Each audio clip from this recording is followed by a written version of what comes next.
Hay una pregunta que nadie está haciendo esta mañana. No la están haciendo en los periódicos, no la están haciendo los noticieros, y definitivamente no la están haciendo los que aparecen en los noticieros. Todos están hablando de los 87 votos, del triunfo histórico, del ajedrez político, de la concesión inteligente. Muy bien, todo eso es real, pero yo me quedé pegada en otra cosa. Me quedé pensando en una persona muy específica. Una persona que esta mañana se despertó, abrió su teléfono, leyó la noticia y supo que su vida cambió para siempre. No Sheinbaum, no Ignacio Mier, no Alberto Anaya. Estoy hablando del magistrado del Tribunal Electoral que el mes pasado cobró 512,000 pesos de sueldo. Solo en marzo, solo él, solo por existir. Quédate, porque cuando te diga quiénes son exactamente, cuánto cobraban, cómo lo justificaban y para qué usaban ese dinero en realidad, vas a entender por qué esta reforma les duele en un lugar muy específico. Y no es el orgullo, es el bolsillo, y no es lo que tú crees. Vamos a ponernos en contexto primero, porque esto tiene historia, y sin la historia no se entiende nada. El 25 de marzo de 2026, el Senado de la República sesionó por más de 6 horas. No fue una sesión tranquila, fue una sesión donde dos visiones de país chocaron de frente, con micrófonos encendidos y cámaras transmitiendo. A la madrugada del 26, con 87 votos a favor y 41 en contra, aprobaron lo que se conoce como el Plan B de la reforma constitucional. Mayoría calificada, 2/3 partes del Senado. Eso no pasa cualquier día en México. Para que te des una idea de lo que significa, la última vez que Morena logró algo así fue con la reforma judicial del año pasado. Este es ese nivel. Este es el tipo de votación que no se olvida. ¿Y qué hace exactamente el Plan B?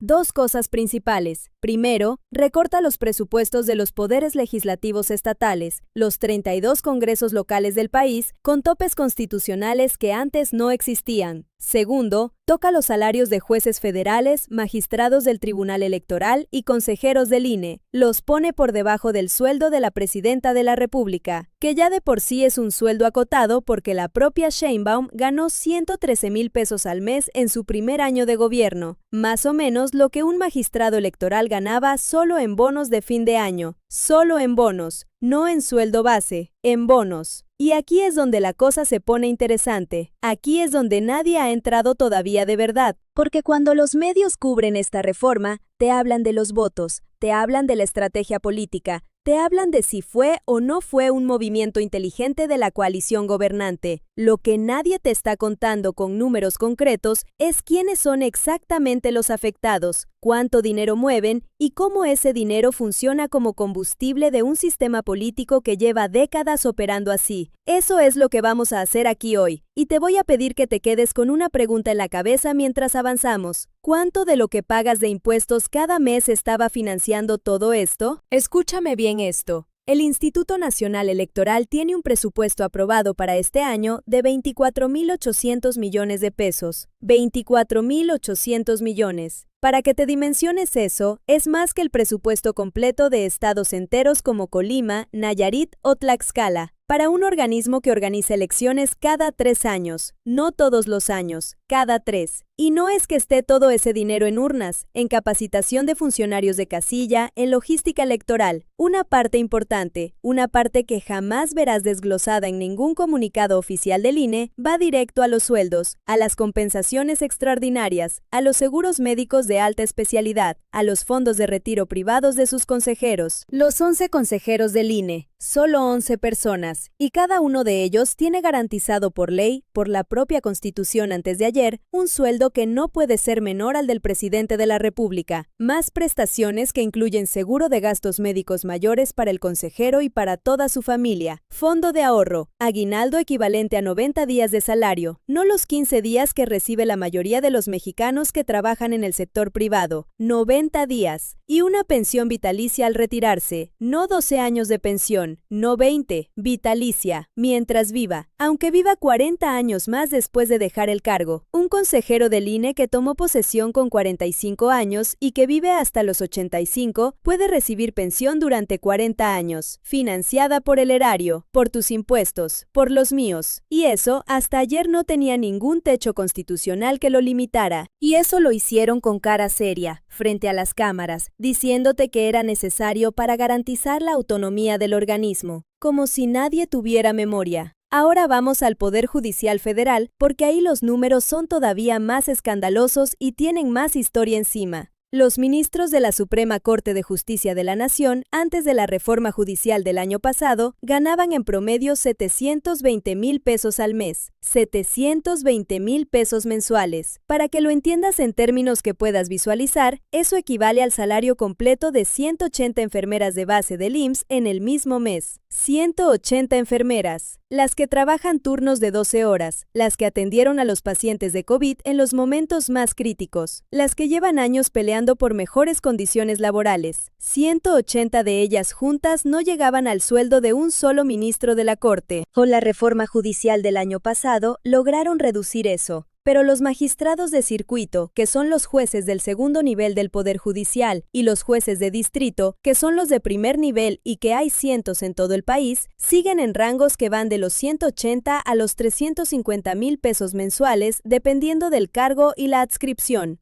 Más compensaciones, más gastos de representación, más seguros, más fondos, y sin ningún techo constitucional real que impidiera que eso siguiera creciendo año con año con ajustes inflacionarios automáticos. ¿De dónde sale ese dinero? Sale del presupuesto de egresos de la Federación, o sea, de tus impuestos, del IVA que pagaste cuando compraste algo en la tienda esta semana, del ISR que te retienen cada quincena si eres trabajador formal, del impuesto sobre la renta que declaras si eres independiente. Todo eso entra al erario, y una parte, año con año, se iba directo a financiar sueldos que ningún ciudadano común podría justificar con cara seria. Y aquí viene la pregunta que nadie hace en voz alta. ¿Por qué eran tan altos? ¿Qué justificación oficial existía para esos números? La respuesta oficial siempre fue la misma: la independencia judicial. El argumento era que si los jueces ganan mal se vuelven corruptibles, que para tener un poder judicial autónomo necesitas pagarles lo suficiente para que no sean tentados por el dinero. Es un argumento que tiene algo de lógica en teoría. El problema es que en la práctica los jueces mexicanos bien pagados no eran ni más independientes ni menos corruptibles que los de países con sueldos mucho más bajos. Lo que sí eran era parte de una burbuja social completamente desconectada de la realidad del ciudadano al que supuestamente le impartían justicia. Quédate porque ahora viene la parte que más me impacta de todo esto, y es la que estoy segura que los medios grandes no van a tocar con la profundidad que merece. Los congresos locales, los 32. Vamos a hablar de eso con detalle porque ahí está la madriguera de verdad, el corazón real de lo que se está moviendo con esta reforma. ¿Sabes cuánto gasta el país en sus 32 congresos locales al año? Más de 28,000 millones de pesos. 28,000 millones. Solo en los poderes legislativos estatales, no en obras, no en servicios públicos, no en hospitales ni en carreteras ni en escuelas, en los congresos, solo en los congresos locales. Para compararte ese número con algo que puedas dimensionar, el presupuesto federal completo de toda la Secretaría de Salud en 2024 fue de 247,000 millones de pesos. Los congresos locales se comen solos, entre todos, una cantidad equivalente al 11% de lo que gasta la Secretaría de Salud de todo el país.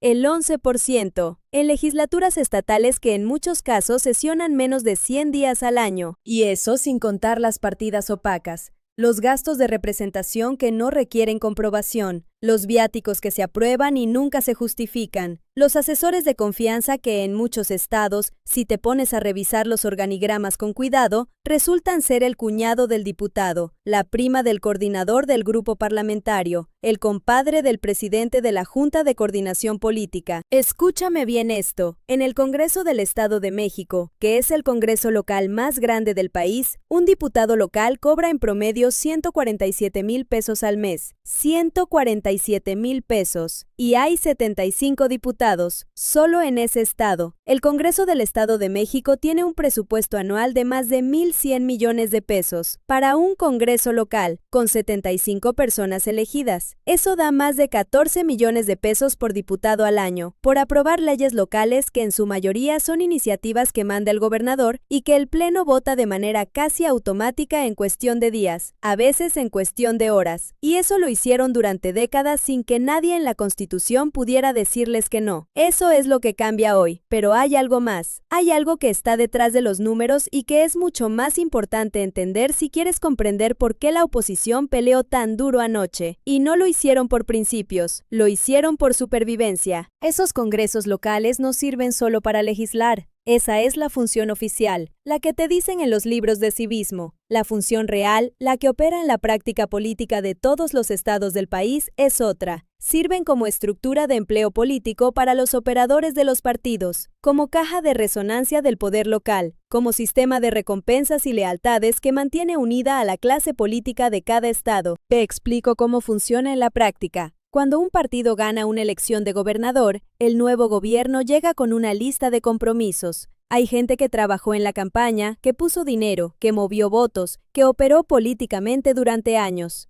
Esa gente espera algo a cambio. No todo puede ir al gobierno estatal porque hay límites, hay listas de espera, hay que negociar con los sindicatos. Pero el Congreso local es más flexible. El Congreso local tiene plazas de confianza que no requieren concurso, que no están sujetas a escalafón, que se crean y se eliminan según las necesidades políticas del momento. Cuando un partido pierde una elección y necesita mantener activa su estructura para las siguientes, usa los curules que le quedaron en el Congreso local para sostener a sus operadores con sueldo, con 40, 50, 60 mil pesos mensuales, pagados por el erario del Estado, sin que el ciudadano tenga ninguna forma directa de cuestionarlo. Cuando hay alguien que sabe demasiado, un operador político que participó en algo que no puede salir a la luz, alguien que hay que tener cerca, que hay que mantener tranquilo, que hay que neutralizar sin que haga ruido. Lo colocas en el Congreso local, le das una plaza técnica, un cargo de asesor especializado en alguna comisión que sesiona 4 veces al año, y le pagas 70 mil pesos mensuales para que no hable. Eso es el Congreso local en muchos estados de la República. No es una exageración. Es el mecanismo que describe cualquier político que ha operado en ese nivel y que en algún momento decide hablar con honestidad. Y eso, exactamente eso, es lo que el Plan B pone en riesgo. No es ideología lo que estaban defendiendo los senadores de oposición anoche durante 6 horas. Era nómina. Era la capacidad de sus partidos para sostener estructuras políticas financiadas con dinero público en los 32 estados del país. Por eso pelearon tan duro. Por eso los discursos sonaban tan desesperados, porque lo que se estaba votando no era solo una reforma de austeridad, era un ataque directo al sistema de supervivencia política de los partidos que llevan décadas en el poder. Y eso, mis amores, conecta directo con tu vida, con la mía, con la de cualquiera que pague impuestos en este país. Porque tú, cuando declaras, cuando pagas tu IVA en cada compra, cuando te retienen el ISR quincena tras quincena, una parte de ese dinero estaba financiando exactamente esto. Estaba pagando el sueldo del asesor que colocaron en el Congreso de tu estado porque operó en la última campaña. Estaba pagando los gastos de representación del diputado local que en los últimos 3 años aprobó exactamente 0 iniciativas propias. Estaba pagando la pensión vitalicia del consejero del INE, que ya terminó su encargo hace 10 años y que sigue recibiendo dinero del erario cada mes como si el reloj se hubiera detenido el día que se fue. Eso era lo que el Plan B le puso un techo. Eso es lo que los 87 senadores votaron parar. Ahora bien, seré honesta contigo porque para eso estamos aquí. ¿Esto va a resolver el problema del gasto público en México? No, y sería irresponsable de mi parte decirte que sí. El problema real del dinero en la política mexicana no está solo en los sueldos de los magistrados ni en los presupuestos de los congresos locales.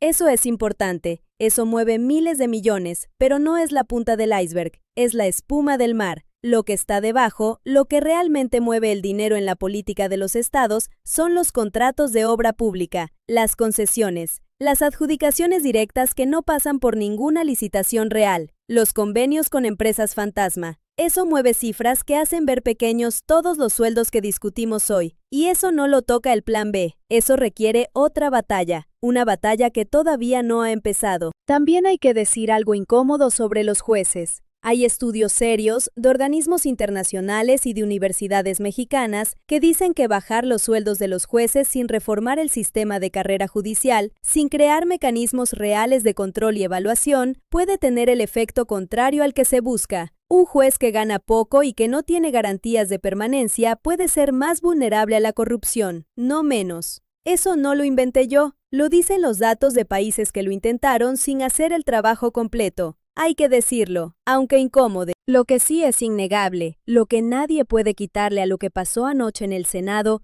es que se estableció un principio constitucional nuevo en México, el principio de que nadie en el servicio público puede ganar más que la persona elegida directamente por la ciudadanía para encabezar el gobierno federal, que eso es la ley ahora, no un decreto, no un lineamiento administrativo que el siguiente gobierno puede revertir con una circular, la Constitución. Y cambiar la Constitución requiere exactamente el mismo proceso que acaban de demostrar que son capaces de ejecutar. 2/3 partes del Congreso Federal más la ratificación de la mayoría de los congresos locales. No lo puede revertir un juez con un amparo, no lo puede deshacer el siguiente gobierno de un plumazo. Está en la Constitución. Eso es lo que pasó anoche. No solo una votación, no solo un triunfo político, un candado. El primer candado constitucional que México le pone al gasto de su propia clase política. Y eso, te guste o no te guste el gobierno que lo hizo, es un hecho que va a estar ahí mucho después de que este gobierno termine.